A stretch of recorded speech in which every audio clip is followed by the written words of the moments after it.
feedback as well. Like my niece, she said she had a date with someone, and as soon as she got into the car with this guy, she completely freaked out, got out of the car and said, "No, I don't want this," because she was so already traumatized from past relationships. And she was like, "Okay, no, I can't. I don't even want to start it."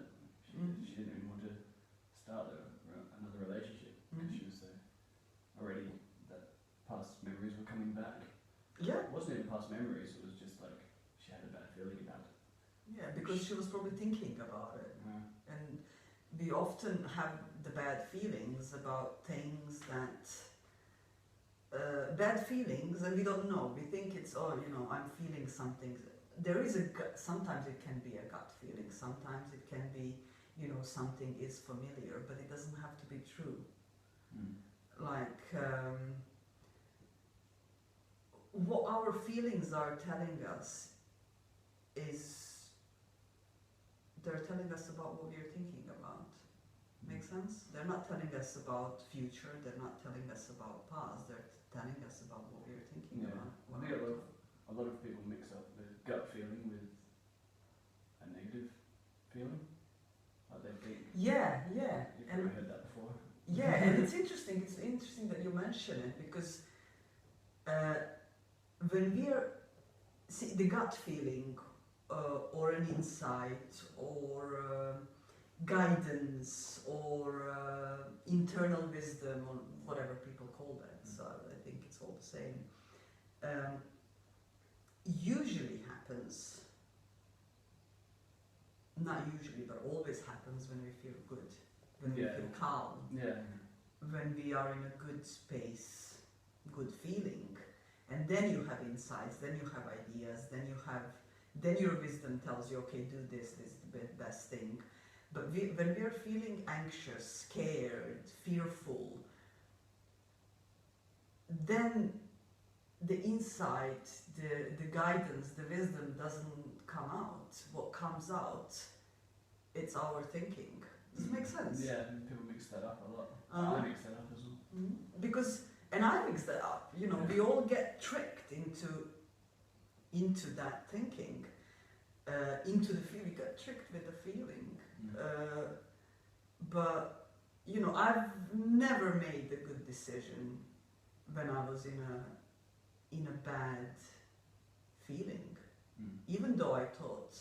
And I made the good decisions by not paying attention on my good feeling. I mean, on my, not gut feeling, on my, what I thought.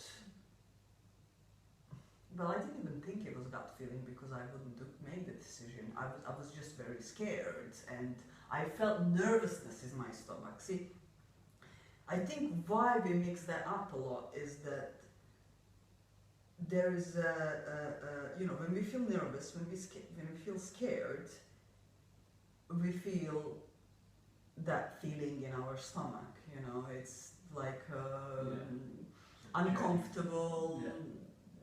It's churning, stomach churning. Moving around and all of that. And there is also we call a gut feeling as gut feeling, stomach feeling, isn't it? So there is really this misunderstanding of what it is.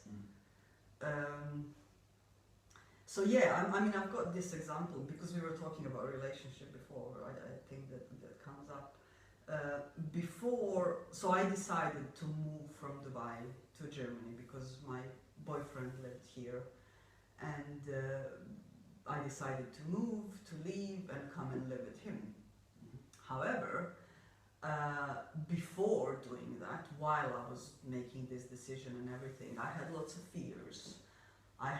Because I had lots of expectations, positive and negative, you know. What if this doesn't become what I'm hoping? What if I'm not good enough for that relationship? What if some of us changes our mind, you know, all of that, which was creating lots of anxiousness, lots of fear.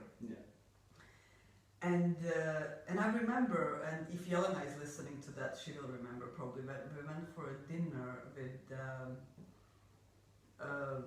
at our neighbor's place, and I remember I started having lots lots of breakouts that happens with me when I'm fearful and anxious. I guess my skin shows that up in a way. And this girl was asking me, and she was into, I don't know, some kind of spiritual thing, gut feeling, and I think she wasn't really coming from a good space talking about it.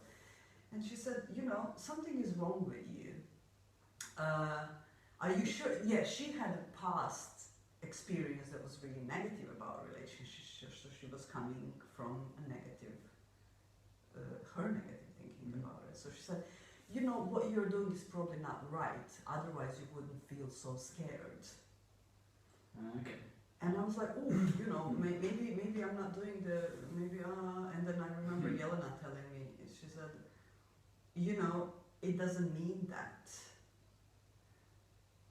And then I said, yeah, actually it doesn't mean that.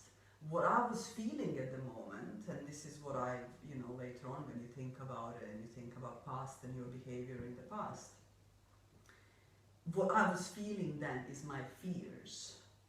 It wasn't my gut feeling. Actually, the best thing that I've done then is not listening to my fear, but doing what I've decided to do when I was in a good space, when I felt good, and it was telling me to do that. So that's how it gets mixed up. Yeah. Do you have any experiences like that? I guess like when I'm in an anxious or worried state, there's no way I can really get in touch with what I actually want to do or my true gut feeling.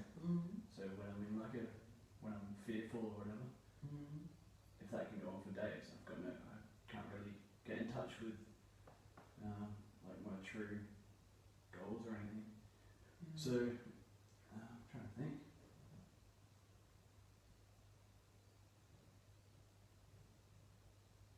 I guess with my last relationship, I think it was like I had a good feeling about ending it. And I thought that was a bit odd because I thought you was thinking that's a negative thing, but then the positive thought was, or the positive feeling was to end it, but then you have so much like negative stigma around ending a relationship. So. Yeah, it's not always bad, isn't it? Yeah. I mean, sometimes the best thing that you can do for the person and yourself is to stop. But then again, you know, and then not feeling bad about being in that relationship because you learned so much. It got you from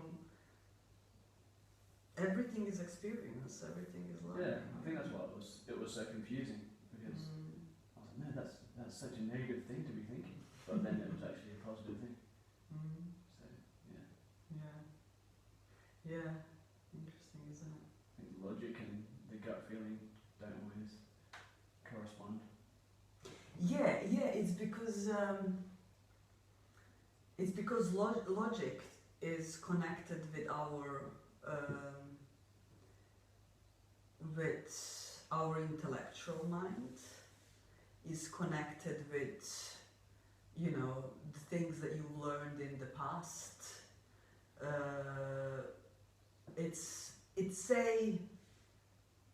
I've heard this analogy somewhere for something else, but I think it's interesting to use it here.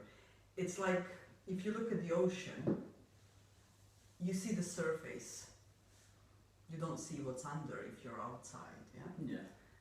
So our logic, our intellectual thinking, our experiences from the past that we are filing up and that we are using as a corresponding